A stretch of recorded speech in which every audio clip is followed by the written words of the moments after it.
अचानक दूर एक बत्ती दिखाई दी। वो बत्ती कुएं के पास जल रही थी, लेकिन कुआं खाली था।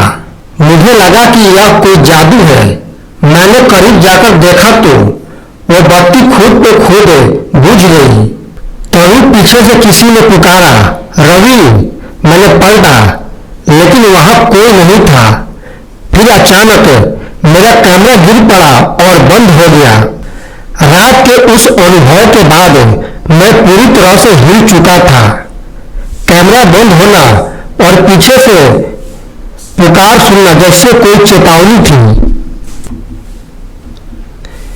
कि मैं यहां से जितनी जल्दी हो सके निकल जाऊं। लेकिन एक पत्रकार के तौर पर मैं जानना चाहता था कि इस रहस्य के पीछे असलियत क्या है।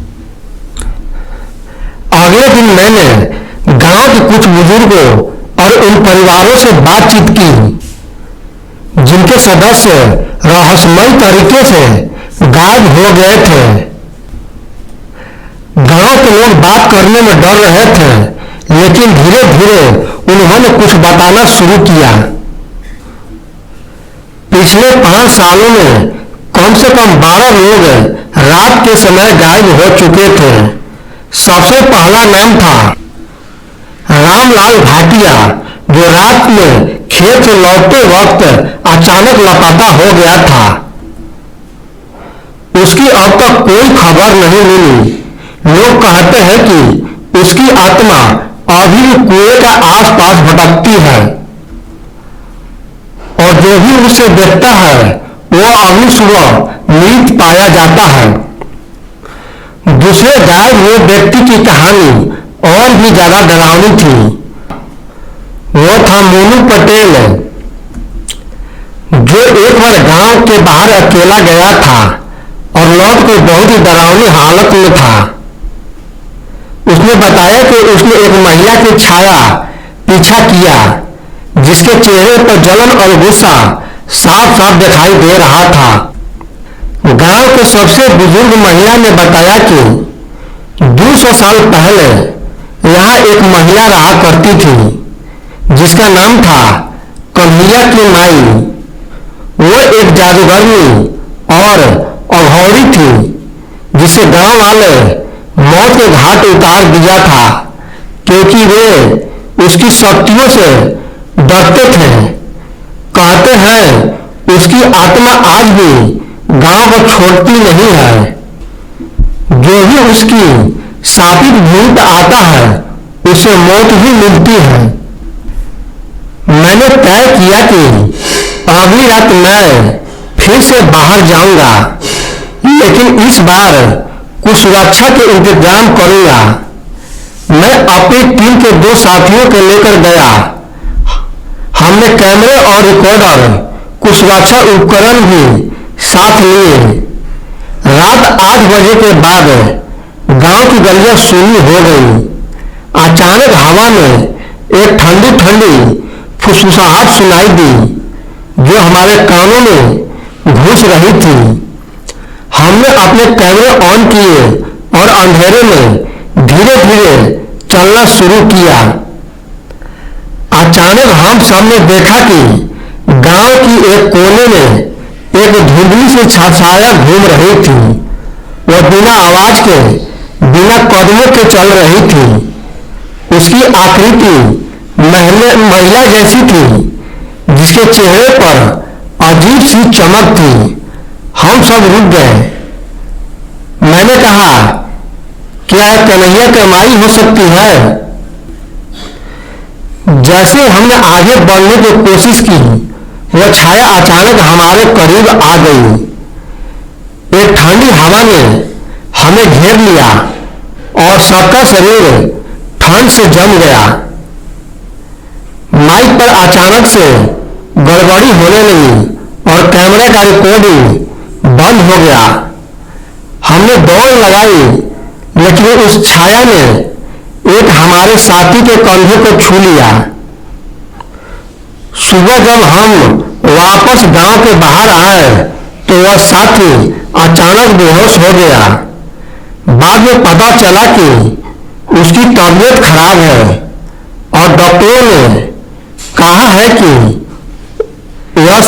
बीमारी नहीं है। हम समझ गए थे कि यहाँ कुछ अलौकिक शक्तियां हैं जो इस गांव को कब्जे में लिए हुए हैं। लेकिन मेरे मन में जो डर था वो कम होने के नाम नहीं ले रहा था। मेरे साथी की तबीयत देखकर मैं चिंतित था। उस पर जो छाया ने हमला किया था उसके निशान अभी भी उसके कंधे पर हल्के से दिख रहे थे। हमने तय किया कि इस रहस्य का हल गांव के इतिहास में छिपा होगा। इसलिए मैं गांव के स्कूल के पुराने रिकॉर्ड देखने गया। स्कूल के रिकॉर्ड में मुझे कुछ ऐसे दस्तावेज मिले जिसमें 200 साल पुरानी बातें दर्ज थी। वहां लिखा था कि कटरी में एक बड़ी महामारी आई थी जिसमें कई लोग मारे गए थे। उस समय एक महिला जिसे गांव के लोग अघोरी माई कहते थे ने गांव वालों को बचाने की कोशिश की, लेकिन उसकी काली शक्ति से डरकर लोगों ने उसे ही मार डाला। गांव के बुजुर्गों का मानना था कि अघोरी माई की आत्मा आज भी गांव में बदला लेने के लिए मौजूद है। जो भी रात में बाहर निकलता है वो उसकी भटकती आत्मा की शिकार हो जाता है। अगली रात हमने तय किया कि रात में हम उस कुएं के पास छिपकर पूरी घटना को रिकॉर्ड करेंगे और रात 8 बजे हमने अपनी जगह संभाली। हवा ठंडी थी और आसमान बादलों से ढका हुआ था।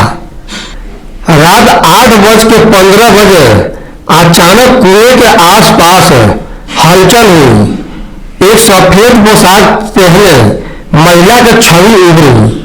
उसकी आंख लाल हो गई। हम धीरे धीरे वहां तक बढ़ने लगे।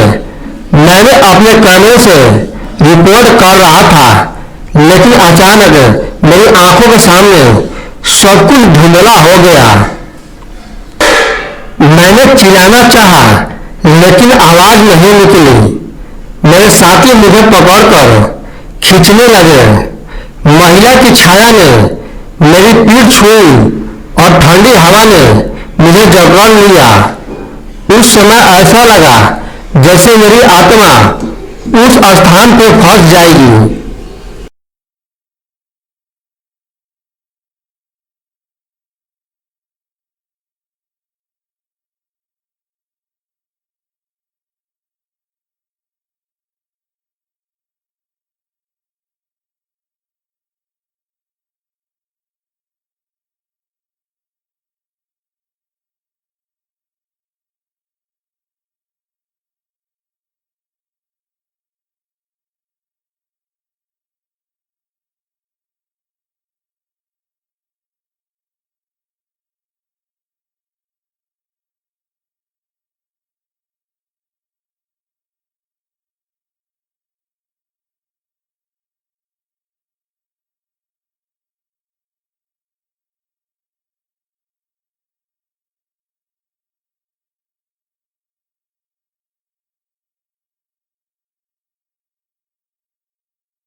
मैं उस महिला की छाया से जूझ रहा था जैसे मेरी सांसें थम गई हो।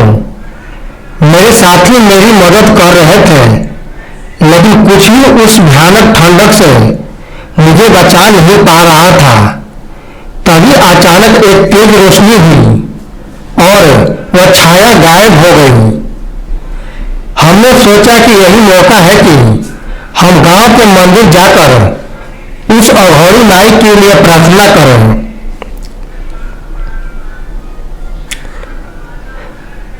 मंदिर में जाने पर वहां एक पुरानी किताब मिली जिसमें अघोरी माई की कहानी विस्तार से लिखी थी।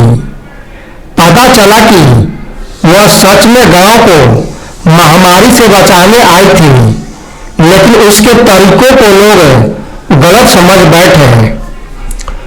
उसने गांव की रक्षा के लिए अपनी आत्मा को गांव में बांध दिया ताकि कोई और तबाही ना मचाए।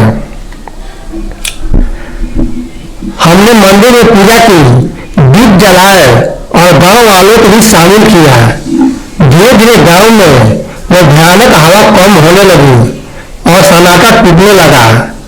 रात के अंधेरे में और डर कम था और गांव की सांसें फिर से सामान्य होने लगी।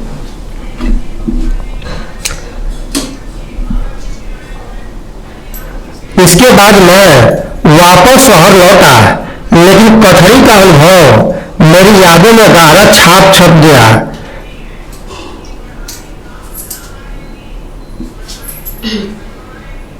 मैंने अपनी पूरी यूट्यूब रिपोर्ट चैनल पर डाली है ताकि सच सामने आ सके। कथरी की बस्ती अब धीरे धीरे बदल रही थी और लोगों में फिर से उम्मीद जग रही थी।